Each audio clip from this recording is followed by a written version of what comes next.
Hey guys, welcome back to my channel. I'm Gabby, this is the Ink Bunny, and today we're going to talk about a mini readathon that we're going to do for April. So the 28th of April is Nancy Drew's birthday, and I would be remiss if I did not include the original female sleuth in our Lady Solvers Marathon. But I want to do kind of a separate thing since it's going to be her birthday, and I have chosen 5 Nancy Drew books that I am hoping to read in tandem with the books that I have chosen for the Lady Solvers Readathon, and also get some more books off my shelf. I love Nancy Drew. I love all of them.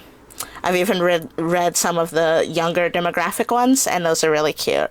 So I chose 5 off my Nancy Drew shelf, and we're going to go over them. I don't know if I'm going to get to them, but my goal is to read as many of them as possible in tandem with everything else. So let's go over what I've got. The first one is Playing with Fire. On the back says that this is case 26 in the Nancy Drew case file series, and she goes to LA to investigate arson and has a hot time in Hollywood.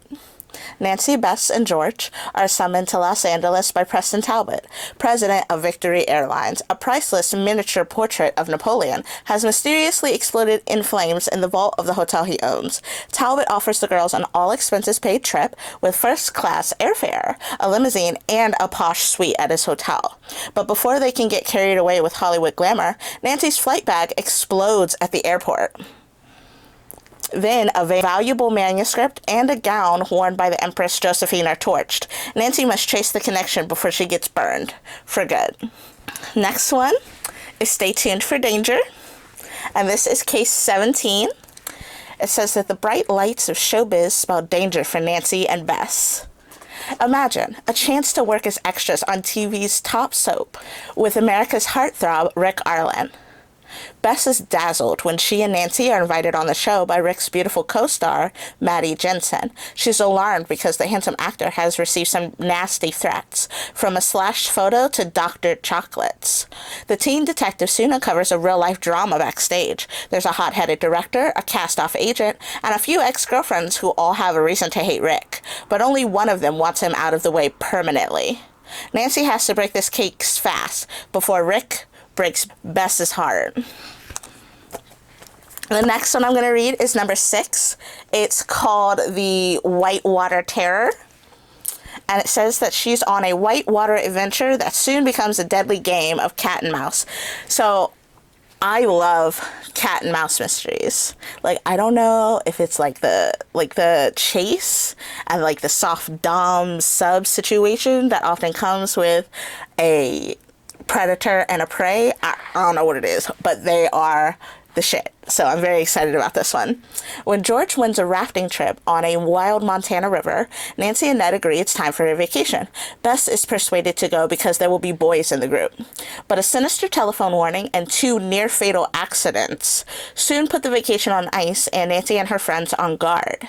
Then, when one raft capsizes and another is sliced to ribbons, it's obvious someone is sabotaging the trip. Everyone is a suspect, until one of the rafters is killed and another disappears. It's clear that Nancy and her friends are being stalked by a ruthless murderer. But why? If Nancy doesn't find some answers soon, she can kiss her vacation and her life goodbye. And the next one I'm going to read is 2 Points to Murder, and this one is case 8. If Nancy solves this case, she'll lose Ned for good. All Nancy has to do is catch the practical joker who's terrorizing the Emerson College basketball team, the team Ned plays for. But then the jokes turn deadly, and Nancy's main suspect is Ned's best friend. When Nancy tells Ned her suspicions, he blows up. He says she's forgotten how to trust people, and he wants her to leave Mike alone. Nancy can't stop now. Too many people are getting hurt.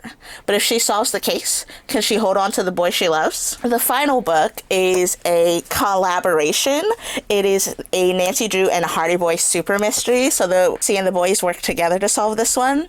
And it's called Mystery Train. Nancy joins some of the best minds in the mystery field to help crack a famous unsolved case, the theft of the Comstock Diamond. Private Train will take the elite group from Chicago to San Francisco, the same route taken by by the jewel thief 15 years before, but someone is out to derail the search for clues and send Nancy on a chilling cross-country ride to terror. Meanwhile, Frank and Joe Hardy climb on board, lured by the promise of a $25,000 reward for whoever finds the diamond. Instead, they find trouble. An open-air fist fight atop the speeding train, a runaway locomotive, and a beautiful gem of a different kind, actress Kate Harkins. Joe is dazzled by her entrance and stunned by her exit. The teen detectives suspect she's been kidnapped, and it soon has become clear they've all been ticketed for disaster. So these are the 5 Nancy Drew books that I am hoping to get through before the 28th. I'm so excited to read some more Nancy. I think the last one that I read was Recipe for Murder, which I believe is like 21, and I gave it a 5-star. It was wild. It was wild. So I'm very excited to get back into some Nancy Drews and finish some more books. So here's hoping. And if you want to join me, feel free.